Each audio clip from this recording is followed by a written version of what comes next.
Hello જી good morning welcome to exam today.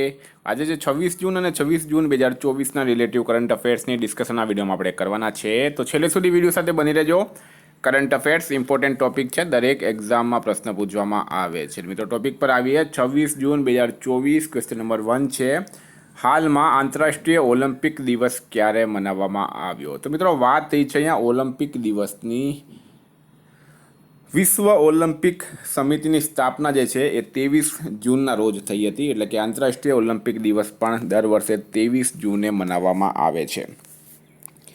મિત્રો હાલમાં 23 જૂને સંયુક્ત રાષ્ટ્ર લોક સેવા દિવસ એટલે કે United Nations public service day, 21 જૂન વિશ્વ સંગીત દિવસ, આંતરરાષ્ટ્રીય યોગ દિવસ અને વિશ્વ હાઇડ્રોગ્રાફી દિવસ મનાવાયો. 20 જૂન વિશ્વ શરણાર્થી દિવસ, 19 જૂન સંઘર્ષ અને યૌન હિંસાના ઉન્મૂલન માટે આંતરરાષ્ટ્રીય દિવસ, 18 જૂન સસ્ટેનેબલ ગેસ્ટ્રોનોમી ડે, 17 જૂને વિશ્વ મરુસ્થલીકરણ અને સુખા રોકથામ દિવસ, 16 જૂને આંતરરાષ્ટ્રીય પારિવારિક પ્રેષણ દિવસ. તમામ દિવસ ઇમ્પોર્ટન્ટ છે, યાદ રાખો. હાલમાં એનટીએના નવા મહાનિદેશક કોણ બન્યા છે? તો મિત્રો વાત થઈ છે એનટીએ એટલે કે નેશનલ ટેસ્ટિંગ એજન્સી, એના નવા મહાનિદેશક બન્યા છે હાલમાં પ્રદીપસિંહ ખરોલા. તમને ખ્યાલ હશે હાલમાં નીટનું પેપર જે છે મિત્રો એ આઉટ થયું હતું, આખા દેશમાં હોબાળો મચી ગયો છે.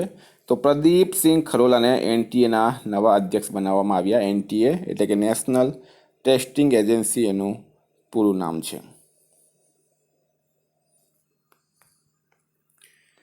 હાલમાં વડોદરા મ્યુનિસિપલ કોર્પોરેશને કયા દેશ પાસેથી એરાવત નામનું હાઇડ્રોલિક એલિવેટેડ પ્લેટફોર્મ હસ્તગત કર્યું છે? તો એનું નામ છે મિત્રો એરાવત. શું નામ છે? એરાવત. બરાબર.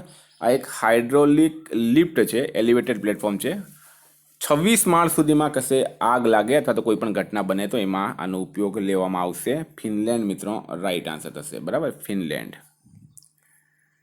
ભારતે કયા દેશમાં નવો વાણિજ્ય દૂતાવાસ ખોલવાની જાહેરાત કરી છે? તો હાલમાં ભારત સરકાર બાંગ્લાદેશમાં પોતાનો નવો વાણિજ્ય દૂતાવાસ ખોલશે. મિત્રો બાંગ્લાદેશના પીએમ છે શેખ હસીના, રાષ્ટ્રપતિ છે અબ્દુલ્લા હમીદ, બાંગ્લાદેશનું કેપિટલ છે ઢાકા, કરન્સી છે ટકા. હાલમાં ભારત બાંગ્લાદેશ નાગરિકો વચ્ચે ઈ મેડિકલ વિઝા શરૂ કરશે. બરાબર, ઈ medical visa. Lieutenant general Vakar ઉજ-જમાન બાંગ્લાદેશના નવા સેના પ્રમુખ બન્યા. બાંગ્લાદેશમાં 2 દિવસીય નજરુલ ઉત્સવ શરૂ થયું.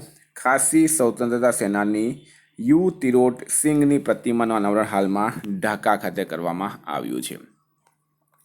વિદ્યાર્થી મિત્રો, સ્પેશિયલી ગુજરાત હાઈકોર્ટ પરીક્ષા અને Gujarat police constable PSI LRD માટે એક્ઝામ ટુડેનું લેટેસ્ટ 1 વર્ષનું કરંટ અફેર્સ. આમાં તમને ડે વાઇઝ, મંથ વાઇઝ 44થી વધારે કરંટ અફેર્સની પીડીએફ, છેલ્લા 1 વર્ષની લેટેસ્ટ કરંટ અફેર્સની પીડીએફ, 10,000થી વધારે પ્રશ્નોનો સમાવેશ, તમામ ટોપિક આમાં કવર થઈ જશે. બરાબર. પીડીએફ માટે માત્ર 250 રૂપિયા, 9510411961 પર ગૂગલ પે, ફોનપે, પેટીએમ કંઈ પણ કરો, સ્ક્રીનશોટ મોકલી આપો, 2 મિનિટમાં પીડીએફ મળી જશે. ફ્રેન્ડ, ગઈ તમામ એક્ઝામમાં 100% કરંટ અફેર આપણું પૂછાયું છે. બરાબર, કારણ કે આપણે તારીખ સાથે કરંટ અફેર આપીએ. હાલમાં કયા રાજ્યની સરકારે ઓબીસી માટે અનામતની ક્રિમિલિયરની ઉંમરમાં વધારો કર્યો? બરાબર, અનામતને વધારીને. બરાબર, ઓબીસી એટલે કે અધર બેકવર્ડ કાસ્ટ માટે અનામતમાં વધારો કર્યો છે. સાથે ક્રિમિલિયરની ઉંમર સીમા હોય છે એમાં પણ વૃદ્ધિ કરવામાં આવી છે હરિયાણા સરકાર દ્વારા. કયા સરકાર દ્વારા? હરિયાણા સરકાર દ્વારા કરવામાં આવી છે. ડિટેલમાં વાત કરીએ તો હરિયાણામાં અત્યાર સુધીમાં ક્લાસ 1 અને 2ની જે વેકેન્સી છે એમાં 15% ઓબીસીને અનામત હતું, હવે 27% કરવામાં આવ્યું છે. ક્રિમિલિયરની ઉંમર મિત્રો 6 વર્ષથી વધારીને 8 વર્ષ કરવામાં આવી છે. મિત્રો વાત કરીએ હવે હરિયાણાની. હરિયાણાના નવા સીએમ બની ગયા છે સાહિબ સિંહ સૈની. હરિયાણાના કેપિટલ છે મિત્રો ચંડીગઢ અને મુખ્યમંત્રી બની ગયા છે નાયબ સિંહ સૈની અને રાજ્યપાલ છે બંડારુ દત્તાત્રેય. હાલમાં હરિયાણાના મુખ્યમંત્રીએ વન મિત્ર યોજના શરૂ કરી. ભારત આંતરરાષ્ટ્રીય વિજ્ઞાન મહોત્સવ 2023 ફરીદાબાદમાં થયું. હરિયાણાએ પહેલી વખત વિજય હજારે ટ્રોફીનો ખિતાબ જીત્યો. હરિયાણા સરકારે અભિનેત્રી મિતા વશિષ્ઠને મનોરંજન નીતિ પરિષદના અધ્યક્ષ બનાવ્યા છે. આટલું તમારે યાદ રાખવાનું. હાલમાં ઉપભોક્તા વિભાગમાં કોની ડાયરેક્ટર તરીકે નિમણૂક કરાઈ? ઉપભોક્તા એટલે કે કન્ઝ્યુમર વિભાગ એટલે કે ગ્રાહક બાબતોનો વિભાગ, એમાં ડાયરેક્ટર બન્યા છે મૃણાલ કુમાર દાસ. કોણ બન્યા છે? મૃણાલ કુમાર દાસ બન્યા છે. તો મિત્રો હાલમાં મનોજ જૈન BELના અધ્યક્ષ અને MD બન્યા. સંજય મારીવાલા IMC ચેમ્બર ઓફ કોમર્સના અધ્યક્ષ બન્યા છે. ભારતી એક્સાઈ અખિલ ગુપ્તાને નવા અધ્યક્ષ બનાવ્યા. Nelson D'Souza Military institute of Technology પુણેના કમાન્ડન્ટના રૂપમાં પદભાર સંભાળ્યો છે. હાલમાં ભૂમિગત કોલસા ગેસીકરણ માટે ભારતની પહેલી પાયલટ પરિયોજનામાં ક્યાં શરૂ થઈ છે? તો મિત્રો ઝારખંડ ખાતે. બરાબર, ઝારખંડ રાઈટ આન્સર છે. ભારતની પહેલી પાયલટ પરિયોજના છે મિત્રો ઝારખંડમાં શરૂ થઈ ભૂમિગત કોલસાના ગેસીકરણ માટે. હવે ઝારખંડના CM છે ચંપઈ સોરેન, રાજ્યપાલ છે CP રાધાકૃષ્ણન અને મિત્રો ઝારખંડનું કેપિટલ છે રાંચી. બરાબર, રાંચી ઝારખંડનું કેપિટલ છે. મિત્રો હાલમાં ઝારખંડ સરકાર આદિવાસીઓ અને દલિતો માટે વૃદ્ધાવસ્થા પેન્શન ઉંમર ઘટાડીને 50 વર્ષ કરી છે. PM મોદીએ 10,000માં જન ઔષધિ કેન્દ્રનું 10,000માં જન ઔષધિ કેન્દ્રનું ઉદ્ઘાટન દેવધરમાં કર્યું. 3 દિવસીય પુસા કૃષિ વિજ્ઞાન મેળો ઝારખંડમાં શરૂ થયો. ઝારખંડ સરકાર વિધવા પુનર્વિવાહ પ્રોત્સાહન યોજના શરૂ કરવાની જાહેરાત કરી છે. હાલમાં ભારતીય સેનાના નવા ઉપપ્રમુખ કોણ બન્યા છે? તો મિત્રો NS રાજા સુબ્રમણી. NS રાજા સુબ્રમણી જે છે એ ભારતીય સેનાના નવા ઉપપ્રમુખ બન્યા. બરાબર, NS રાજા સુબ્રમણી ભારતીય સેનાના નવા ઉપપ્રમુખ બની ગયા. કારણ કે ભારતીય સેનાના જે ઉપપ્રમુખ હતા હાલ સુધીમાં ઉપેન્દ્ર દ્વિવેદી એ ભારતીય સેનાના નવા અધ્યક્ષ બની ગયા છે. ભારતનું ત્રીજું વૈશ્વિક બંદર કયું બનશે? તો મિત્રો મોંગલા બંદર. મોંગલા બંદર ભારતનું ત્રીજું વૈશ્વિક બંદર બનશે. બરાબર, મોંગલા એ બાંગ્લાદેશમાં આવેલું એક પોર્ટ છે. ચીનને ઘેરવા માટે ભારત સરકાર ત્યાં નવું ટર્મિનલ બનાવવાની જાહેરાત કરી. તો ચર્ચામાં રહેલું મોંગલા બંદર ક્યાં આવેલું છે મિત્રો? તો એ આવેલું છે બાંગ્લાદેશ ખાતે. હાલમાં યુનેસ્કોની લિસ્ટમાં ભારતનો પહેલો સાહિત્યિક શહેર કયો બન્યો છે? તો United Nations Education Scientific Cultural Organization યુનેસ્કોનું પૂરું નામ છે. એની લિસ્ટમાં ભારતનો પહેલો સાહિત્યિક શહેર કયો બન્યો? તો મિત્રો કોઝિકોડ. કયો બન્યો છે? કોઝિકોડ બન્યો છે. United Nations Education for Scientific Cultural Organization યુનેસ્કોની સ્થાપના 1945માં થઈ હતી. એનું હેડક્વાર્ટર પેરિસ ખાતે આવેલું છે. એના DG છે મિત્રો ઓન્ડ્રે અજોલે. હાલમાં ભારતીય સેનાએ ક્યાં ખાલુબાર યુદ્ધ સ્મારક ખોલ્યો છે? તો ખાલુબાર યુદ્ધ સ્મારક ભારતીય સેનાએ ક્યાં ખોલ્યો? તો ફ્રેન્ડ રાઈટ આન્સર છે આમાં લદ્દાખ ખાતે. ક્યાં ખોલ્યો છે?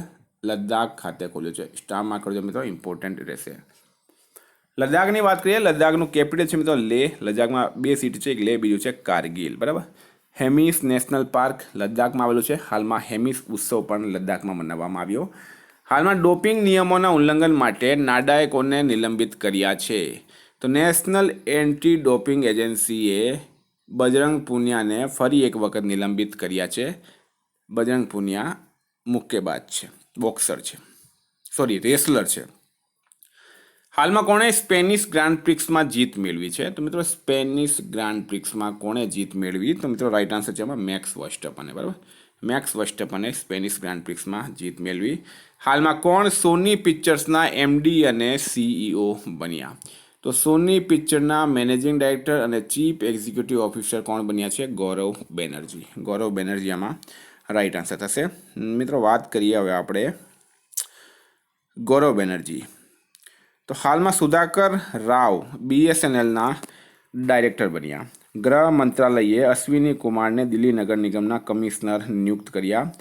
ધનલક્ષ્મી બેંકે અજીત કુમાર KKને MD બનાવ્યા. અનુરાગ બત્રા આંતરરાષ્ટ્રીય ટેલિવિઝન એકેડમીના સદસ્ય બન્યા છે. હાલમાં ક્યાં વિશ્વનો પહેલો એશિયાઈ કિંગ વલ્ચર પ્રજનન કેન્દ્ર સ્થાપિત કરાયો છે? તો વિશ્વનો પ્રથમ એશિયાઈ કિંગ વલ્ચર પ્રજનન કેન્દ્ર ક્યાં સ્થાપિત કરવામાં આવ્યો? તો મિત્રો રાઈટ આન્સર છે ઉત્તર પ્રદેશ ખાતે. બરાબર, યુપીમાં એક જગ્યા આવેલી છે મહારાજગંજ. આ મહારાજગંજમાં સ્થાપિત કરવામાં આવ્યું છે લાલ માથાવાળા ગિદ્ધ માટે. બરાબર, લાલ માથાવાળા ગિદ્ધ માટે આ પ્રજનન કેન્દ્ર છે. આનું નામ રાખવામાં આવ્યું છે જટાયુ. જટાયુ એ જ રામાયણવાળા જટાયુ. હાલમાં વિશ્વના સૌથી જૂના દીમકના પહાડ ક્યાં મળી આવ્યા? તો દીમક એટલે કે ઉદય જેને કહેવાય એના પહાડ મળી આવ્યા છે દક્ષિણ આફ્રિકા ખાતે. લગભગ 30,000થી પણ જૂના આ પહાડ છે. હાલમાં ચર્ચામાં રહેલ મૃદુલ કિલ્લો કયા રાજ્યમાં સ્થિત છે? તો મિત્રો મૃદુલ કિલ્લો બરાબર એ ચર્ચામાં છે, એ કર્ણાટક રાજ્યમાં સ્થિત છે. કર્ણાટકમાં આવેલું છે મૃદુલ કિલ્લો. કર્ણાટકની વાત કરીએ, કર્ણાટકના સીએમ કોણ છે? સિદ્ધારમૈયા. કર્ણાટકના રાજ્યપાલ છે થાવરચંદ ગેહલોત અને કર્ણાટકનું કેપિટલ છે મિત્રો બેંગલુરુ. વિદ્યાર્થી મિત્રો કરંટના પ્રશ્નો પૂરા થયા. રિવિઝન કરીએ 25 જૂન 2024ની. તો હાલમાં સંયુક્ત રાષ્ટ્ર લોક સેવા દિવસ 23 જૂને મનાવાયું છે બરાબર. લક્ષ્મીકાંત દીક્ષિતનું નિધન થયું છે. તેઓ કોણ હતા? તો મિત્રો એક પૂજારી હતા બરાબર. હાલમાં એમનું નિધન થયું છે. રામ મંદિરની પ્રાણ પ્રતિષ્ઠા કાર્યક્રમમાં એમણે જ પૂરું કર્યું હતું. કયા દેશના દરિયા કિનારે મોતીઓ માટે પ્રસિદ્ધ 4થી સદીનો એક ખોવાયેલો શહેર મળી આવ્યો? તો UAE રાઈટ આન્સર છે. કોની BEL એટલે કે ભારત ઇલેક્ટ્રોનિક્સ લિમિટેડના અધ્યક્ષ અને MDના રૂપમાં નિમણૂક કરાઈ? તો મનોજ જૈન. કોણે IMC ચેમ્બર ઓફ કોમર્સના અધ્યક્ષના રૂપમાં પદભાર સંભાળ્યો? તો સંજય મારીવાલાએ. મિલિટરી ઇન્સ્ટિટ્યૂટ ઓફ ટેકનોલોજી પૂનાના કમાન્ડેન્ટના રૂપમાં પદભાર ગ્રહણ કર્યો છે નેલ્સન ડિસુઝાએ. ક્યાંના વૈજ્ઞાનિકોએ અવરક્ત લાઇટને દૃશ્યમાન બનાવવા માટે ઉપકરણ વિકસિત કર્યું? તો IISc બેંગલુરુ રાઈટ આન્સર છે. ભારત સરકારે આરોગ્ય ક્ષેત્રને સુધારવા કોની સાથે કરાર કર્યો છે? તો મિત્રો એ કર્યો છે એશિયન ડેવલપમેન્ટ બેંક ADB સાથે. કઈ સંસ્થાએ GSAP સ્કિલ્સ વૈશ્વિક પ્રજાતિ action plan online knowledge platform launch કર્યો? તો મિત્રો IUCN એટલે કે International Union for Conservation of Nature right answer છે. આંતરરાષ્ટ્રીય અલગાવવાદ વચ્ચે રશિયાએ કયા દેશ સાથે સંબંધ મજબૂત કર્યા? તો વિયેતનામ સાથે. હાલમાં કયા રાજ્યની સરકારે ભરતી પરીક્ષાના આયોજન માટે નવી નીતિ બનાવવાની જાહેરાત કરી? તો ઉત્તર પ્રદેશ રાઈટ આન્સર છે. હાલમાં કઈ બેંકને APY અમલમાં લાવવા માટે રાષ્ટ્રીય પુરસ્કાર મળ્યો? તો કર્ણાટક વિકાસ ગ્રામીણ બેંકને. હાલમાં આવેલ રિપોર્ટ મુજબ 2023માં ભારતમાં FDIમાં કેટલા ટકાની ગિરાવટ નોંધાઈ? તો 43%. હાલમાં કોણે T20 વર્લ્ડ કપ 2024ની પહેલી હેટ્રિક લીધી છે? તો મિત્રો પેટ કમિન્સ રાઈટ આન્સર છે. હાલમાં ભારતીય એક્સાના નવા અધ્યક્ષ કોણ બન્યા? તો અખિલ ગુપ્તા બન્યા. MSDE કૃષિ કૌશલને પ્રોત્સાહન આપવા કયા દેશ સાથે કરાર કર્યો? તો ઓસ્ટ્રેલિયા રાઈટ આન્સર છે. ફ્રેન્ડ હતા રિવિઝનના પ્રશ્નો. ગઈકાલે તમને પ્રશ્ન પૂછાયો હાલમાં ટ્રાઈના સચિવના રૂપમાં કોની નિમણૂક કરાઈ? અતુલ કુમાર ચૌધરી રાઈટ આન્સર હતો. ફ્રેન્ડ આજનો પ્રશ્ન છે હાલમાં કયો દેશ 2036 ઓલિમ્પિકની મેજબાની માટે દાવેદારી કરશે? એનો જવાબ તમારે કમેન્ટ બોક્સમાં જણાવવાનો. વિદ્યાર્થી મિત્રો વોટ્સએપ અને ટેલિગ્રામની લિંક ડિસ્ક્રિપ્શન બોક્સમાં આપેલી છે. PDF માટે 9510411961 પર કોન્ટેક્ટ કરો. Thank you. ફરી મળીશું નવા વિડીયો સાથે. જય હિન્દ.